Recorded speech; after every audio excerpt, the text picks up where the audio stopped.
சுரபி, என்ன இது? உன் புருஷன் ரா பிச்சைக்கிற மாதிரி இவ்வளவு கேவலமா ட்ரெஸ் பண்ணிட்டு வந்திருக்கான். ஒரு நல்ல நல்லதுமோ உன்னோட புருஷன் ஒரு நல்ல ட்ரெஸ் போட மாட்டானா?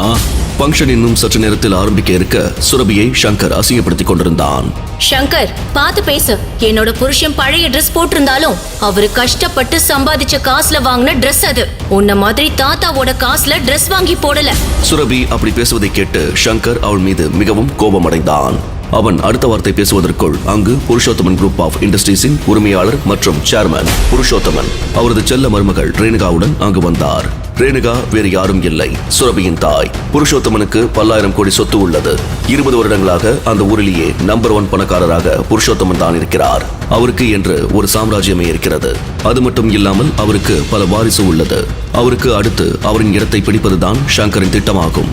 சங்கர் போல் பலரும் அவரது இடத்தை பிடிக்க திட்டம் தீட்டிக் கொண்டு உள்ளனர். ஆனால் சுரபி அப்படி கிடையாது. அவளுக்கு அவரின் சொத்துக்கள் மீது எந்த ஆசையும் கிடையாது. அந்த குடும்பத்தில் அனைவரும் பெரிய பணக்காரர்களுடன் சம்பந்தம் வைத்துக் கொண்டு திருமணம் செய்து கொண்டிருந்த பொழுது சுரபி மட்டும் உண்மையான காதலுக்காக ஏங்கிக் கொண்டிருந்தாள். அதனால் தான் சாதாரண மிடில் கிளாஸ் இளைஞனான விக்ரமை சுரபி திருமணம் செய்தாள். இதனால் அவள் பல அவமானங்களை சந்திக்கவும் நேரிட்டது. அவள் ஒரு நல்ல கம்பெனியில் சேர்ந்து நல்ல வேலையில் இருந்தாள். ஆனால் விக்ரம் பல பிசினஸ் செய்து அதில் அனைத்திலும் தோல்வி மட்டும் தான் அடைந்தான். அதனால் அவன் மிகவும் வருத்தத்தில் இருந்தான். அது மட்டும் இல்லாமல் இதனால் சுரபி மற்றும் விக்ரமிற்கு இடையே ஒரு விரிசலும் ஏற்பட்டது. அன்று சுரபியின் அம்மா ரேணுகாவின் பிறந்த நாள். ஒவ்வொரு வருடமும் ரேணுகாவின் பிறந்த நாள் மிகவும் கோலாகலமாக கொண்டாடப்படுகிறது. இந்த விழாவில் அனைத்து குடும்பங்களும் வந்து பங்கேற்பார்கள். இந்த விழாவிற்கு வரும் அனைவரும் விலை மதிப்பிலான நகை மற்றும் உடைகளை அணிந்து கொண்டு வருவார்கள். இன்றும் அப்படித்தான் அனைவரும் வந்திருந்தார்கள். அப்போது ரேணுகா அங்கிருந்த மேடைக்கு ஏறி பேச ஆரம்பித்தாள். ஒவ்வொரு வருஷமும் என்னோட பர்த்டே ஃபங்க்ஷனுக்கு நீங்க எல்லாரும் வர்றது எனக்கு எவ்வளவு சந்தோஷத்தை கொடுக்குதுன்னு உங்களுக்கு தெரியாதா? இன்னைக்கு என்னோட பர்த்டே செலிப்ரேஷன் மட்டும் இல்ல, அதை தவிர உங்க எல்லாருக்கும் இன்னொரு முக்கியமான விஷயம் நான் சொல்ல போறேன். அதுக்கு முன்னாடி எல்லாரும் உங்க ஃபுட்டை என்ஜாய் பண்ணுங்க. ஆமா, எல்லாரும் இங்க இருக்கீங்களா? நாம பார்ட்டியை ஆரம்பிக்கலாமா என்று ரேணுகா சொல்லி முடிக்க பார்ட்டிக்கு கடைசியாக விக்ரம் வந்தடைந்தான். அவனது நிலைமையை பார்த்து ரேணுகா மற்றும் குடும்பத்தினர் அதிர்ச்சி அடைந்தனர். இதை பார்த்த சங்கர் தனது வேலையை தொடங்கினான். என்ன விக்ரம், பெரிய பெரிய பிசினஸ்மேன் எல்லாரும் சரியான நேரத்துக்கு வந்துட்டாங்க. ஆனா வீட்டுல உட்காந்து தண்ட சோறு சாப்பிட்டு இருக்கிற நீ இவ்வளவு லேட்டா வர. உனக்கு காசுதான் சம்பாதிக்க தெரியல, பெரியவங்களுக்கு மரியாதை கொடுக்கணும்னு கூட உனக்கு தெரியாதா? என்று சங்கர் எல்லோர் முன்னிலையிலும் விக்ரம் பற்றி மோசமாக பேச, அப்போது விக்ரம் இல்லாத என்ன நடந்ததுன்னா விக்ரம் சொல்லி முடிப்பதற்குள் ரேணுகா பேச ஆரம்பித்தாள். உன்னோட ரீசன்லாம் எனக்கு தேவையில்ல. பார்ட்டியை ஸ்டார்ட் பண்ணுங்க. ரேணுகா விக்ரமின் முகத்திற்கு நேராக அசிங்கப்படுத்திவிட்டு மேடையிலிருந்து கீழே இறங்கினாள். சுரபியின் குடும்பத்தினர் அனைவரும் விக்ரமை பார்த்து கேவலமாக சிரிக்க ஆரம்பித்தனர். சுரபி, சாரி, நான் ஏன் லேட்டா வந்தேன்னா. வேண்டாம் விக்ரம், தயவு செஞ்சு எந்த காரணமும் சொல்லாத. நான் வீட்ல இருந்து கிளம்புறப்பவே உன்னை கூப்பிட்டேன். ஆனா ஒரு முக்கியமான வேலை இருக்கு, அதை முடிச்சிட்டு சீக்கிரம் வரேன்னு நீ சொன்ன. ஆனா இப்படி லேட்டா வந்து என்னை எல்லாரும் முன்னாடியும் தலகுனிய வச்சுட்ட. சரி, அத கூட விடு. என்னோட ஃபேமிலி பத்தி தான் உனக்கு தெரியும்ல. அதுக்காக கூட ஒரு நல்ல ட்ரெஸ் போட்டுட்டு வரமாட்டியா? பணம் இல்லைன்னு சொல்லி இருந்தா நான் உனக்கு கொடுத்துருப்பேன்ல. என்ன சுரபி, நீ என்ன எல்லாரும் மாதிரியும் பார்க்க ஆரம்பிச்சிட்டியா? உனக்கே நல்லா தெரியும் எனக்கும் சுயமரியாதை இருக்குன்னு. நான் தான் உனக்கு சொல்லியிருக்கேன்ல, எப்போ என்னோட ப்ராஜெக்ட் சக்சஸ்ஃபுல் ஆகுதோ அப்பா அதோட பணத்துல எனக்கு என்ன வேணுமோ நான் அதை வாங்கிப்பேன்னு. அது வரைக்கும் என்கிட்ட இருக்கிற இந்த 4 துணி எனக்கு போதும். விக்ரமின் வார்த்தைகளை கேட்டு சுரபி வாயடைத்து போனாள். அவள் கண்கள் கண்ணீரால் நிறைந்தன. அவள் தலையை தாழ்த்தி மெதுவாக அங்கிருந்து நடந்தாள். விக்ரம் அதையெல்லாம் புரிந்து கொண்டான். ஆனால் அவனுக்கும் அவளிடம் பேச மனமில்லை. விக்ரம் சுரபியிடமிருந்து முக்கியமான ஒன்றை மறைத்து விட்டான். சில தவிர்க்க முடியாத காரணங்களால் அவன் தன்னை பற்றிய ரகசியங்களை சுரபியிடம் மறைத்து வைத்திருக்கிறான். ஐ எம் சாரி சுரபி, நான் உனக்கு நிறைய கஷ்டம் கொடுக்குறேன்னு எனக்கு தெரியும். ஆனா இதெல்லாம் சீக்கிரம் சரியாயிடும். அன்னைக்கு உன்னோட மொத்த குடும்பமும் என் காலில் வந்து விழுவாங்க. விக்ரம் அவனது மனதிற்குள் சத்தியம் செய்து கொண்டான். ஒரு பக்கம் ரேணுகா பிறந்தநாள் விழா பிரம்மாண்டமாக நடந்து கொண்டிருந்த போது பெங்களூருவை சேர்ந்த மற்றொரு பெரிய தொழிலதிபரான விஸ்வநாத் அவர்களும் அவரது வேலையில் மும்முரமாக இருந்தார். விஸ்வநாத் ஏதோ காரணத்திற்காக கோபத்தால் கொந்தளித்துக் கொண்டிருந்தார். இங்க என்ன நடக்குது? அவனை கண்டுபிடிச்சீங்களா இல்லையா? இன்னும் எவ்வளவு நேரம் வேணும் உங்களுக்கு? எனக்கு என்ன பண்ணுவீங்களோ தெரியாது. அவனை நீங்க கண்டுபிடிச்சே ஆகணும். சார், நாங்க எல்லாரும் கஷ்டப்பட்டு தேடிட்டு தான் இருக்கோம். ஆனா அவன் எங்க இருக்கான்னு எங்களால கண்டுபிடிக்க முடியல. ஒரு சின்ன க்ளூ கூட எங்களுக்கு கிடைக்கல சார் என்று அவன் சொல்ல, அதனை விஸ்வநாத் காதில் கொஞ்சம் கூட வாங்காமல் அவர் மேலும் கோபமடைந்தார். இன்னும் ஒரு க்ளூ கூட உங்களுக்கு கிடைக்கலையா? நான் சொல்றதை எல்லாரும் ஒழுங்கா கேளுங்க. அவனை எவ்வளவு சீக்கிரம் கண்டுபிடிக்கிறீங்களோ உங்களுக்கு அவ்வளவு நல்லது. இல்லனா இங்க எத்தனை தலை உருளுன்னு எனக்கு தெரியாது. விஸ்வநாத் தனது அனைத்து ஊழியர்களையும் எச்சரித்த போது அவர்கள் முகங்களில் மரண பயம் தோன்றத் தொடங்கியது. தமிழ்நாட்டின் முன்னணி கோடீஸ்வரர்களில் ஒருவர்தான் விஸ்வநாத் ஆனந்த். அவர் அரசியலிலும் ஒரு பெரிய நபராக இருந்தார். அவருக்கு புருஷோத்தமனை விட 50 மடங்கு அதிக பணபலமும் மக்கள் பலமும் இருக்கிறது. அவர் விரும்பியதை எப்போது வேண்டுமானாலும் எப்படி வேண்டுமானாலும் எங்கு வேண்டுமானாலும் பெறக்கூடிய மனிதர். அப்படிப்பட்ட சக்தி வாய்ந்த மனிதர் இப்போது யாரை தேடுகிறார்?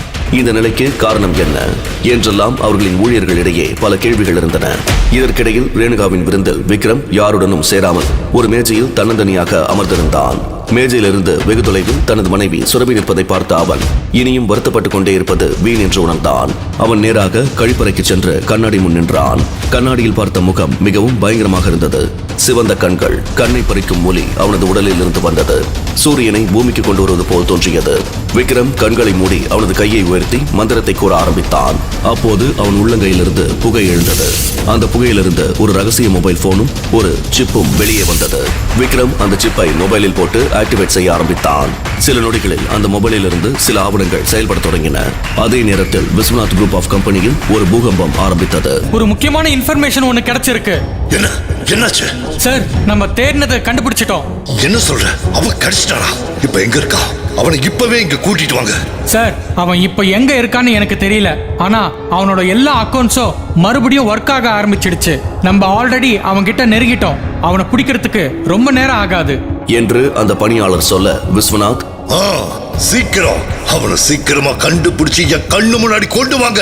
லேட் ஆகிற ஒவ்வொரு நிமிஷமும் இந்த சாம்ராஜ்யம் ஆபத்துல மூழ்கிட்டு இருக்குங்கிறத மறந்துடாதீங்க என்று விஸ்வநாத் கோபமாக சொல்லிவிட்டு ஒரு சிகரெட்டை எடுத்து பற்ற வைத்தார். அவர் பின்னே அவசரமாக ஓடி வந்த மற்றொரு ஊழியர், சார் சார், நம்ம அபிஷியல் மெயில் அடிக்கி ஒரு முக்கியமான மெயில் வந்திருக்கு. அதுல என்னடா இருக்கு? நம்ம கம்பெனியில உள்ள எல்லா ஷேர்ஸும் வேற ஒருத்தவங்களோட பெயருக்கு மாத்தப்பட்டிருக்கு. கம்பெனியோட நிலைமையே மோசமான நிலைமைக்கு போயிடுச்சு. என்னடா சொல்ற? அது எப்படி பாசிபிள்? எல்லா ஷேர்ஸும் யாரோட பேர்ல மாறி இருக்கு? சார், அது சொல்லவே பயமா இருக்கு. பயமா? என்னடா வளர்ற? இப்படி அந்த பேரை சொல்ல போறியா இல்லையா என்று ஆவேசமாக சொல்லிய விஸ்வநாத் அந்த ஊழியரின் காலரை பிடித்து கேட்டார். அந்த ஊழியர்களின் கண்களில் மரண பயம் தோன்றியது. விஸ்வநாத் அதை கூர்ந்து கவனித்துவிட்டு, ஏன் உன் கண்ட இவ்வளவு பயம் தெரியுது? அப்போ அது அவன் பேரு விக்ரம் தானா? இதை கேட்ட அந்த ஊழியர்கள் ஆம் என்று தலையை ஆட்டினான். உடனே விஸ்வநாத்தின் உடல் நடுங்கியது. அந்த நேரத்தில் அங்கிருந்த மற்றொரு ஊழியர் முன்வந்து, சார், அவர் இருக்கிற இடம் தெரிஞ்சிடுச்சு. அந்த முகவரியை பார்த்தபோது விஸ்வநாத்துக்கு மேலும் அதிர்ச்சியானது. அப்புறம் ஏன் இன்னும் காத்துட்டு இருக்கீங்க? உடனே கிளம்புங்க. நாம அவனை இங்க கூட்டிட்டு வர முடியாது. நாம தான் அவன் இருக்கிற இடத்துக்கு போகணும் என்று அவர் சொன்ன அடுத்த சில நிமிடங்களில் விஸ்வநாத் கட்டிடத்திலிருந்து டசன் கணக்கான BMW கார்கள் வேகமாக ரோட்டில் பறந்தன. ஆனால் இதற்கெல்லாம் காரணமான விக்ரம் எதுவும் தெரியாத ஒரு அப்பாவியைப் போல சாதாரணமாக அந்த பிறந்தநாள் விழாவில் அமைதியாக மது அருந்திக் கொண்டிருந்தான். அதை பார்த்த சங்கர், அது எப்படி விக்ரம்? பணக்கார வீட்டு பொண்ணை கல்யாணம் பண்ண ஏதாவது மாய மந்திரம் பண்ணுவியா என்ன? சுரபி புண்ணியத்துல தான் உனக்கு இந்த மாதிரி ஸ்டார் ஹோட்டல்ல குடிக்கிற பாக்கியமே கிடைச்சிருக்கு. உனக்கு கொஞ்சம் கூட வெக்கமே இல்லையா?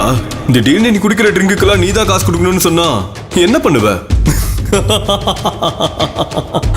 என்ன செய்வான்? பிச்சை எடுத்து பில் கட்டுவான், இல்லனா ஹோட்டல் உள்ள பாத்திரத்தை கழுவி பில் கட்டுவான். அதுவும் இல்லனா கொஞ்சம் கூட வெக்கமே இல்லாம அவனோட ஒய்ஃப் சுரபி கிட்ட கெஞ்சி பில் கட்டுவான்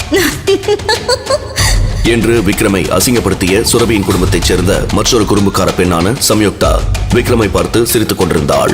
சங்கர் மற்றும் அங்கிருந்த அனைவரும் விக்ரமை பார்த்து சிரித்தார்கள். ஆனால் விக்ரமோ சிறிதும் கோபப்படவில்லை. அதே நேரத்தில் பிறந்தநாள் விழாவின் தொடக்கத்தில் தான் சொன்ன முக்கியமான விஷயத்தை அனைவருக்கும் சொல்ல ரேணுகா மேடை ஏறினாள்.